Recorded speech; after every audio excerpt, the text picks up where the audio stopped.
Boa tarde, meus irmãos. Um prazer estar aqui novamente nessa quinta-feira, onde nós podemos aqui tirar esse tempo para estudarmos um pouco mais da palavra do Senhor. E antes de iniciarmos o nosso estudo, convido aos irmãos a tirar um período de oração. Vamos orar.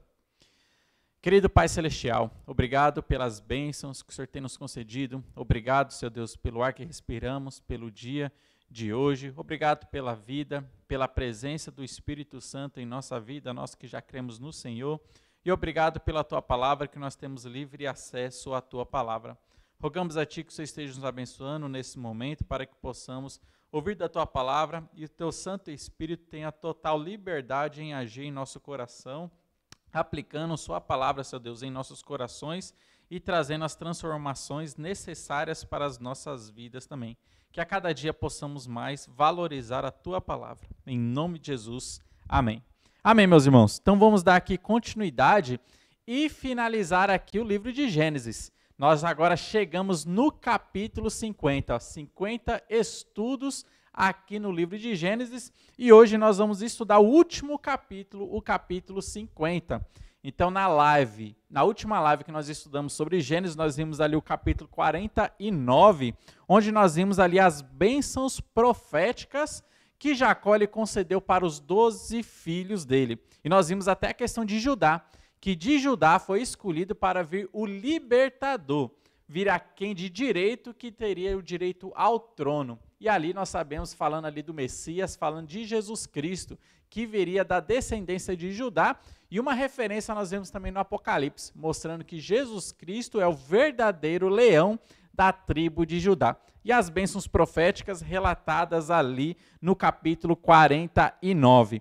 E para a gente então finalizarmos Gênesis, este maravilhoso livro que nós temos aqui, que Deus nos deu para a gente ver a história da criação e a história da nação de Israel, como que essa nação ela cresceu. Nós vimos desde Gênesis capítulo 12, ali começando a história da nação de Israel.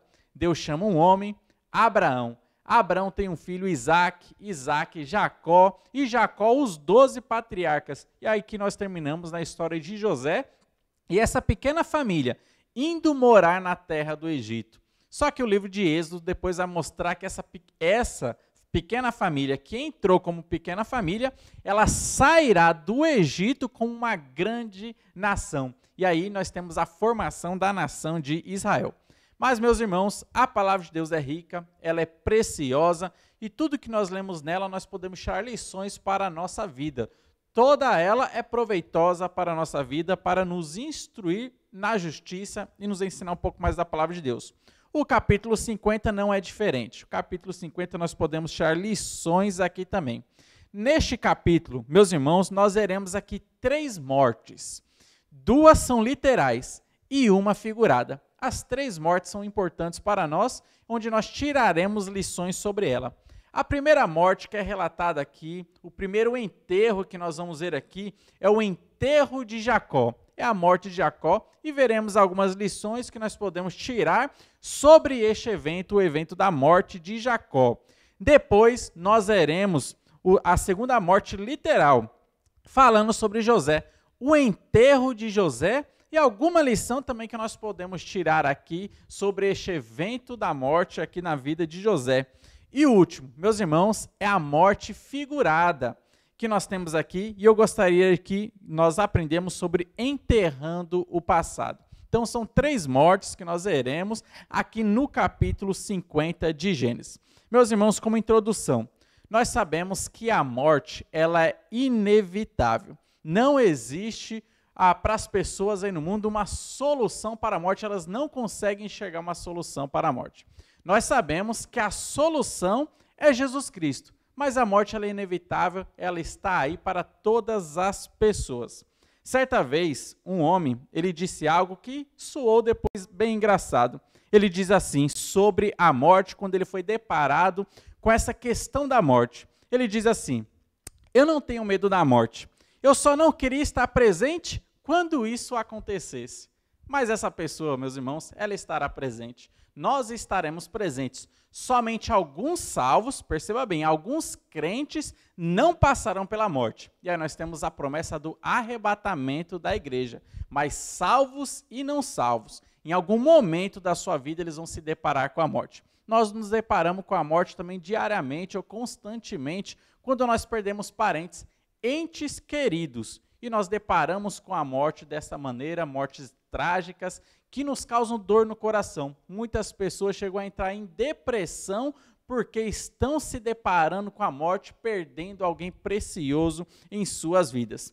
Então nós veremos aqui essas 3 mortes. A primeira então, meus irmãos, e a lição que nós vamos tirar aqui é enterrando Jacó. E aqui, meus irmãos, nós veremos que o choro, ele faz parte do processo de cura. Em momentos de luto, nós podemos chorar, nos abrir diante de Deus, porque o choro, ele faz parte do processo de cura. Olha só o que diz o capítulo 50, os versículos 1 a 3, dizem assim, mostrando a morte de Jacó e depois o seu enterro. Diz assim: Então José se lançou sobre o rosto de seu pai e chorou sobre ele e o beijou. Ordenou José aos seus servos e aos que eram médicos que embalsamassem a seu pai, e os médicos embalsamaram a Israel, gastando nisso 40 dias, pois assim se cumpre os dias do embalsamento, e os egípcios o choraram 70 dias. E aqui, meus irmãos, nós vemos a história, o relato deste luto, este período de luto por causa da morte de Jacó. Lembrando da história, depois que Jacó descobriu que o seu filho estava ali na terra do Egito, José, sendo governador do Egito, ele com toda a sua família, eles desceram ali para o Egito, e José cuidou deles, porque estava passando um período de grande fome naquelas regiões. E agora chegou a morte de Jacó. E José, ele tem esse seu período de luto. Meus irmãos, os judeus, eles são bem abertos e eles não são tímidos em mostrar as suas emoções. Interessante notar que José ele fez 3 coisas diante da morte do seu pai.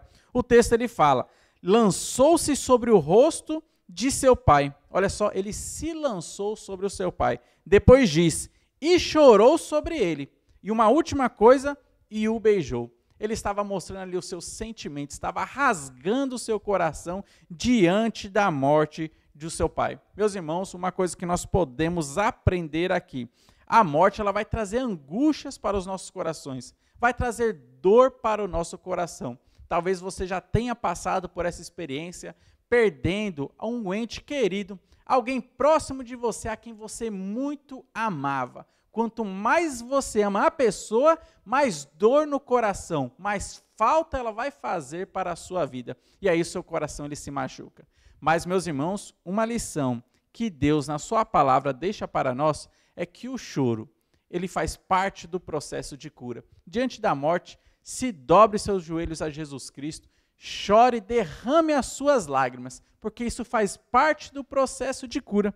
Olha só o que diz Salmos, capítulo 30, o versículo 5, nos ensinando que o choro faz parte do processo de cura. Diz assim, porque não passa de um momento a sua ira, e o seu favor dura a vida inteira. Ao anoitecer, pode vir o choro, mas a alegria vem pela manhã. Meus irmãos, o choro pode durar uma noite, mas a alegria, ela vem pela manhã. O choro ele vai fazer parte, ele faz parte do processo de cura e é o que Deus ele nos ensina. Diante da morte, derrame os seus olhos, derrame as suas lágrimas, derrame o seu coração diante de Deus, porque isso faz parte do processo de cura. Não segure as suas lágrimas, não tente não chorar, mas derrame realmente a sua lágrima, porque isso vai te ajudar futuramente a você não estar sofrendo diante da ausência de uma pessoa querida na sua vida, assim como José, ele chorou com a partida do seu pai, derramando as suas lágrimas, se deitando sobre o seu pai e até beijando ali o seu pai. Isso ajudou ele no processo de cura. Então Deus ele vai curando as nossas feridas através do choro também que nós podemos ter aqui diante de uma partida dolorosa que nós temos aqui na terra. Meus irmãos, só que a palavra de Deus vai mostrar algo interessante para nós. O choro para o salvo, ele tem os seus dias contados. O choro para o salvo, ele tem o seu prazo de validade. O choro não dura eternamente. Olha só o que diz Apocalipse, capítulo 21, versículo 4. Diz assim para nós, no estado eterno. Olha só o que vai acontecer com a gente. Diz assim: e lhes enxugará dos olhos toda lágrima, e a morte já não existirá. Já não haverá luto, nem pranto, nem dor, porque as primeiras coisas passaram. Meus irmãos, isso aqui é um versículo que pode encher o nosso coração de alegria. Um versículo que, penetrando em nossa mente, transborda o nosso coração de alegria. Naquele tempo, naquele dia, no estado eterno, não haverá mais choro, porque não haverá mais luto, não haverá mais morte. No estado eterno, para os salvos, aqueles que entregaram sua vida a Jesus Cristo, o choro tem sua data de validade. Ali acabará toda a lágrima que será derramada nos olhos. Lá nós não precisaremos mais de cura. Hoje o choro diante da morte, ele faz parte do processo de cura. Mas lá, no estado eterno, nós não precisaremos mais de cura. Não estaremos doentes, não enfrentaremos mais a morte, não passaremos ali por esse período de luto. Para o salvo, o choro tem data de validade, mas para o ímpio, meus irmãos, a sua alegria aqui na terra que tem data de validade, mas o seu choro durará por toda a eternidade. A palavra de Deus fala sobre o inferno, que lá no inferno haverá o quê? Choro e ranger de dentes. Olha só, para o ímpio, para a pessoa que rejeita Jesus Cristo, ela passará toda a sua eternidade sofrendo ali choro e tendo ranger de dentes por causa das dores que ele está sentindo ali naquele local, no inferno e também no lago de fogo. Mas para o salvo, aquele que entregou a sua vida a Jesus Cristo, não haverá mais choro no estado eterno. Meus irmãos, uma lição então nós aprendemos aqui, olhando para o enterro de Jacó. Pode chorar diante de uma partida, que o choro ele faz parte do processo de cura. Vamos ver então o segundo enterro, nós vamos ver aqui agora, enterrando José. E uma lição que nós aprendemos sobre o enterro de José é a esperança do arrebatamento da igreja. Veja só quão importante é essa ilustração do enterro de José também. O capítulo 50 de Gênesis, versículos 22 e 23, dizem assim: José habitou no Egito, ele e a casa de seu pai, e viveu 110 anos. Viu José os filhos de Efraim até a terceira geração, também os filhos de Maquir, filho de Manassés, os quais José tomou sobre os seus joelhos. E aqui começa o relato da velhice de José e a sua morte também. Nós estamos aqui no finalzinho do livro de Gênesis, no capítulo 50. Meus irmãos, os versículos seguintes vai nos mostrar a esperança para os crentes vivos e depois a esperança para os crentes que já morreram em Cristo Jesus. Olha só o versículo 24, vai nos mostrar a esperança para os crentes vivos. E veja aqui uma ilustração aqui que nós vamos ter aqui sobre a história do arrebatamento da igreja. Diz assim o versículo 24. Disse José a seus irmãos: eu morro, porém Deus certamente vos visitará e vos fará subir desta terra para a terra que jurou a dar a Abraão, a Isaque e a Jacó. Perceba bem o que José estava falando. Olha, eu estou morrendo, mas vocês que estão vivos, tenham a certeza disso. Vocês vão voltar novamente para a terra de Canaã, a terra que Deus prometeu, o lar que Deus deu para a nação de Israel, a terra que Deus prometeu para Abraão, para Isaque e para Jacó. Vocês vivos vão voltar para ali. Meus irmãos, é que nós temos uma figura muito importante do arrebatamento da igreja. Nós sabemos, e nós vamos ler esse texto de Tessalonicenses, que quando Cristo voltar, terá crentes vivos aqui na terra. E o que vai acontecer com esses crentes? Eles serão arrebatados para o lar celestial. É o que José, aqui como nós estamos vendo ilustradamente, ele está falando também para os seus irmãos. Vocês que ficarem vivos, vocês vão voltar para a casa que Deus prometeu, a terra que Deus prometeu a nos dar. Mas e José que estava morrendo e os outros ali que morreriam? Olha só aqui o versículo 25 e nós vamos ver que a esperança para os crentes que morreram em Cristo Jesus. Diz assim o versículo 25. José fez jurar os filhos de Israel dizendo: certamente Deus vos visitará e fareis transportar os meus ossos daqui. Olha só, perceba o que José está falando. Não só vocês, vivos, que subirão novamente para a terra que Deus prometeu para dar a Israel, mas eu que estarei morto, vocês transportarão os meus ossos daqui para me enterrar e também lá naquela terra. E figuradamente, meus irmãos, nós temos outra lição preciosa e aqui mostra a esperança para as pessoas que morreram em Cristo Jesus. Não, no arrebatamento, não somente os crentes vivos estarão lá no lar celestial, mas aqueles que morreram em Cristo Jesus também serão levados para o lar celestial. E olha só o que Paulo ele nos ensina em 1 Tessalonicenses, capítulo 4, versículos 16 e 17, e aqui ele vai falar sobre o relato do arrebatamento.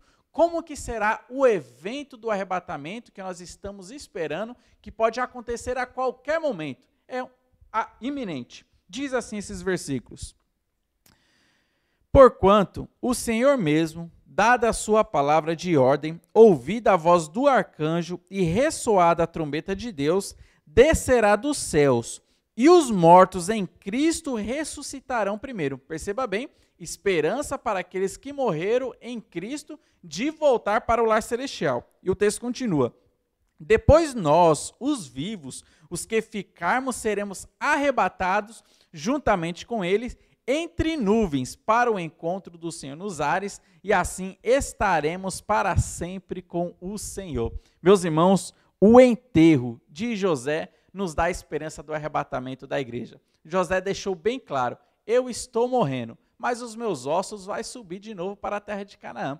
Vocês que estão vivos, Deus vai visitar vocês e vocês sairão daqui do Egito e também entrarão na terra de Canaã. E aqui nós temos a figura do arrebatamento da igreja, vivos e mortos. Então esses mortos também serão ressuscitados e nós juntos seremos arrebatados para o lar celestial, para a nova Jerusalém que Deus nos ensina. E aqui, olhando para o enterro de José, nós temos aqui a esperança do arrebatamento. Mais uma última, meus irmãos, um último enterro. E aqui é um enterro figurado, onde nós podemos aprender lições preciosas aqui. Eu gostaria de falar sobre enterrando o passado. Muitas vezes em nossa vida, em nossa mente, no nosso cotidiano, muitas vezes nós desenterramos coisas que era para estar enterrada. E nós sofremos por causa disso aí. Vejamos os irmãos de José. Eles desenterraram algo do passado e por causa disso eles estavam sofrendo no presente. Diz assim o capítulo 50, versículos 15 a 17, olha só o que eles desenterraram do passado. Diz assim: vendo os irmãos de José que seu pai já era morto, disseram: é o caso de José nos perseguir e nos retribuir certamente o mal todo que lhe fizermos. Portanto, mandaram dizer a José: teu pai ordenou antes da sua morte, dizendo: assim direis a José: perdoa, pois, as transgressões de teus irmãos e o seu pecado, porque te fizeram mal. Agora, pois, te rogamos que perdoes a transgressão dos seus servos, de teu Deus e de teu pai. José chorou enquanto lhes falava. Meus irmãos, e aqui nós vemos os irmãos de José desenterrando o passado, logo depois da morte do pai deles, Jacó. Eles ficaram com medo, olharam para José como se fosse alguém vingativo. Olha, nós agora estamos em maus lençóis. Agora José vai retribuir todo o mal que nós fizemos lá atrás para com ele, onde nós traímos, odiamos ele, jogamos ele no poço e vendemos eles como escravo para os midianitas, e ele veio aqui parar como escravo aqui na terra do Egito. Agora ele vai se vingar da gente. Eles estavam desenterrando o passado. Olha só o que nós podemos perceber aqui. Primeiro, eles não confiaram no amor e no perdão de José.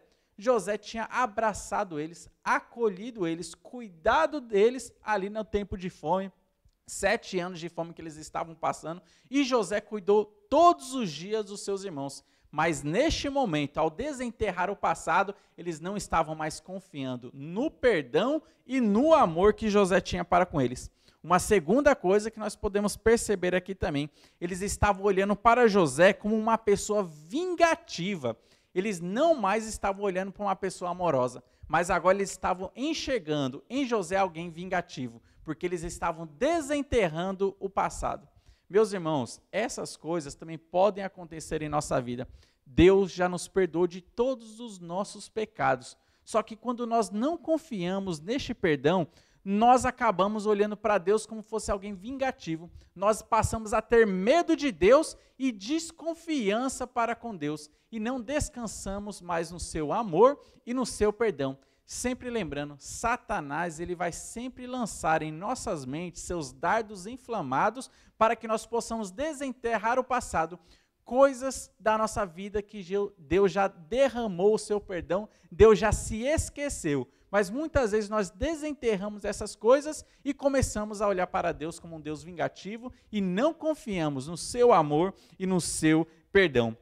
Uma terceira coisa ainda que nós vemos aqui nesse relato, desenterrar o passado, meus irmãos, nos leva à servidão. Foi o que aconteceu aqui com os irmãos de José. Olha só o que diz o versículo 18, diz assim: depois vieram também seus irmãos, prostraram-se diante dele e disseram: eis-nos aqui por teus servos. Olha só, eles desenterraram o passado e agora eles estavam se colocando como escravos de José, com medo da punição. Meus irmãos, desenterrar o passado nos leva à escravidão. E Deus ele nos chamou para a liberdade. O pecado vai sempre nos escravizar, mas Deus ele nos chamou para viver em liberdade, não temendo, não tendo medo de Deus, mas sempre ali confiando no amor de Deus. E uma coisa que a palavra de Deus nos ensina é que nós devemos ouvir a palavra de Deus para que nós sejamos consolados. Foi dessa maneira que os irmãos de José, eles foram consolados, porque eles ouviram a voz de José, a sua voz de amor e a sua voz de perdão. Diz assim o versículo 19 até o 21. E foi neste momento que eles enterraram novamente o passado. Eles tinham desenterrado, mas ao ouvir a voz de José, eles enterraram aquilo e se esqueceram completamente. Diz assim esse texto. Respondeu-lhe José: não temais, acaso estou eu no lugar de Deus? Vós, na verdade, intentaste o mal contra mim, porém Deus o tornou em bem, para fazer, como vedes agora, que se conserve muita gente em vida. Não temais, pois, eu vos sustentarei a vós outros e a vossos filhos, assim os consolou e lhes falou ao coração. Meus irmãos, nós podemos descansar no perdão de Deus. Coisas lá do passado que nós já confessamos para Deus, descansa que Deus ele já tem perdoado. Vá para a palavra de Deus e tenha essa certeza, essa confirmação que Deus ele já consola o seu coração. Então, ouça a palavra de Deus que você terá o coração consolado. Miqueias, capítulo 7, versículos 18 e 19, diz assim o que Deus faz sobre os nossos pecados. Diz assim o texto: quem, ó Deus, é semelhante a ti, que perdoas a iniquidade e te esqueces da transgressão do restante da tua herança? O Senhor não retém a sua ira para sempre, porque tem prazer na misericórdia. Tornará a ter compaixão de nós, pisará aos pés as nossas iniquidades e lançará todos os nossos pecados na profundeza do mar. Meus irmãos, olha só como Deus é misericordioso. Ele não retém a sua ira para sempre, porque o seu prazer está em ter misericórdia para a sua criatura. Deus ele tem misericórdia de nós todos os dias, porque a misericórdia de Deus acorda mais cedo do que nós. Toda vez que você levanta pela manhã, a misericórdia de Deus já está sobre a sua vida. E o texto ele fala que Deus ele pega os nossos pecados, ilustrando aqui, ele fala que pisa em nossos pecados, pega esses pecados e afoga no mar, joga na profundeza do mar. Só que o que muitas vezes nós fazemos? Vamos lá no fundo do mar, resgatamos esses nossos pecados e colocamos em nosso coração e ficamos com medo de Deus, da ira de Deus. Mas Deus, ele é alguém que é tardio em se irar.